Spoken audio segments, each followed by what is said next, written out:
ஆண்டவராகிய இயேசுவின் நாமத்தினாலே இந்த காலை வேளையில் கூட உங்களை யாவரையும் வாழ்த்துகிறேன். கர்த்தர் உங்களை ஆசீர்வதிப்பாராக.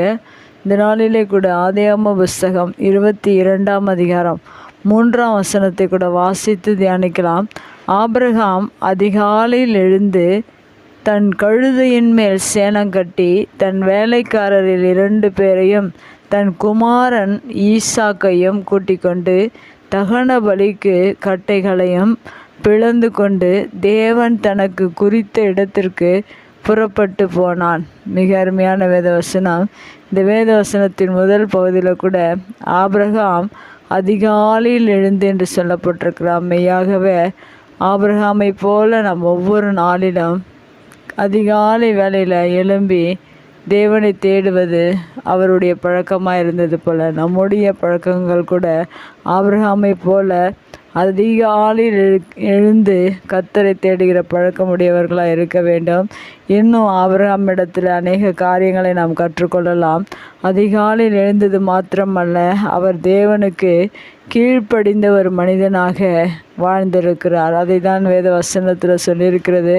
அவர் என்னெல்லாம் சொன்னாரோ அதையெல்லாம் ஆபிரகாம் நேர்த்தியாக செய்து தேவன் தனக்கு குறித்த இடத்திற்கு புறப்பட்டு போனான் என்று சொல்லப்பட்டிருக்கு. ஆண்டவர் எந்த இடத்தை அவர் காண்பித்தாரோ அந்த இடத்திற்கு போகும்படியாக அவர் அதிகாலையில் எழுந்து புறப்பட்டு போனார். அதுபோல் நாமும் நம்முடைய வாழ்க்கையில் தேவன் சொல்லுகிற எல்லா காரியங்களையும் ஒவ்வொரு நாளிலும் அதிகாலையில் எழுந்து நாம் அதை செய்கிறவர்களாக, தேவன் சொல்லுகிற காரியத்தை நாம் செய்து முடிப்பதற்காக வாஞ்சியுள்ளவர்களாக இருக்க வேண்டும். அவர் எப்படி கீழ்ப்படிந்து எல்லா காரியங்களையும் நேர்த்தியாய் செய்தாரோ அதுபோல் உங்களுடைய வாழ்க்கையில் ஆபிரகாமை போல கர்த்தருக்கு கீழ்ப்படிய நாம் கற்றுக்கொள்வது மிக அவசியமாக இருக்கிறது.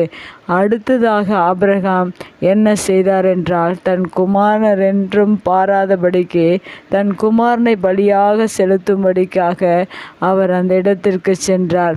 எல்லா ஆயத்தங்களையும் செய்து தன் குமாரனை முழுவதுமாக அர்ப்பணித்து அவருடைய வாழ்க்கையில் தேவனுக்காக அர்ப்பணித்தது நாம் இந்த வேத வசனத்தில் நாம் வாசிக்கும்போது அது தெரிகிறது. அதுபோல் நம்முடைய வாழ்க்கையில் இந்த 3 காரியங்களை நாம் ஒவ்வொரு நாளிலும் செய்யும்போது மெய்யாகவே தேவன் ஆபிரகாமுக்கு என்னென்ன ஆசீர்வாதங்களை வேதத்தில் கொடுத்திருக்கிறாரோ அந்த ஆசீர்வாதங்களை உங்களுடைய வாழ்க்கையில் நீங்கள் பெற்றுக்கொள்ள தேவன் உங்களுக்கு உதவி செய்வார்.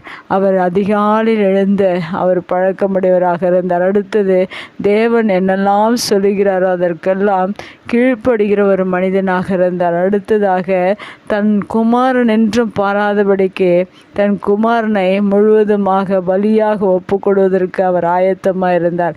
அதுபோல் உங்களுடைய வாழ்க்கையில் நீங்கள் அதிகாலையில் எழுந்து கர்த்தருக்கு கீழ்ப்படிந்து உங்களை முழுவதுமாக ஆவி ஆத்துமா சரீரத்தை பலியாக ஒப்பு கொடுக்க வேண்டும். ஏனென்றால் ரோமர் 12:1ஆம் வசனத்தில் சொல்லப்பட்டிருக்கிறது, நாம் புத்தியுள்ள ஆராதனை எது என்று வேத வசனத்தில் சொல்லப்பட்டிருக்கு. அதுபோல் நம்மை முழுவதுமாக பலியாக ஒப்பு கொடுப்பது தான் தேவனுக்கு பிரியமான ஒரு பலி. உங்கள் ஆவி ஆத்தும சரீரத்தை முழுமையாக ஆண்டவருக்காக ஒவ்வொரு நாளும் அதிகாலையில் எழுந்து தேவன் சொல்கிற வார்த்தைக்கு கீழ்ப்படிந்து உங்களை முழுவதுமாக அர்ப்பணித்து பாருங்கள்.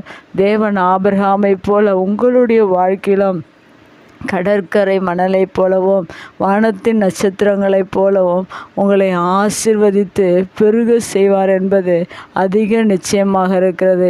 ஏனென்றால் ஆபிரகாமுக்கு அப்படிப்பட்ட ஆசீர்வாதங்களை கொடுத்த தேவன் நம்முடைய வாழ்க்கையிலும் அப்படிப்பட்ட ஆசீர்வாதங்களை கொடுக்க வல்லவராக இருக்கிறார். விசுவாசிப்போம், ஆபிரகாமை போல கீழ்ப்படிவோம். கர்த்தர் நம்மை ஆசீர்வதிப்பார். கண்களை முடிச்சு ஜெபிக்கலாம். எங்கள் அன்பு தகப்பனே, இந்த அருமையான வார்த்தைக்காக நன்றி செலுத்துகிறோம். ஆபிரகாம் அதிகாலையில் எழுந்தது போல நாங்களும் ஒவ்வொரு நாளிலும் அதிகாலையில் எழுந்து நீ சொல்லுகிற ஒவ்வொரு வார்த்தைகளுக்கும் வேத வசனத்துக்கும் நாங்கள் கீழ்ப்படிந்து எங்களை முழுவதுமாய் அர்ப்பணித்து உம்முடைய சமூகத்தில் இந்த புதிய நாளில் எங்களை அர்ப்பணிக்கிறோம். நீர் எங்களை ஏற்றுக்கொண்டு எங்களை ஆசீர்வதிப்பீராக. ஆபிரகாமுக்குள்ள ஆசீர்வாதங்கள் எங்களுடைய வாழ்க்கையிலும் பழிக்கும்படியாக நாங்கள் ஜெபிக்கிறோம்.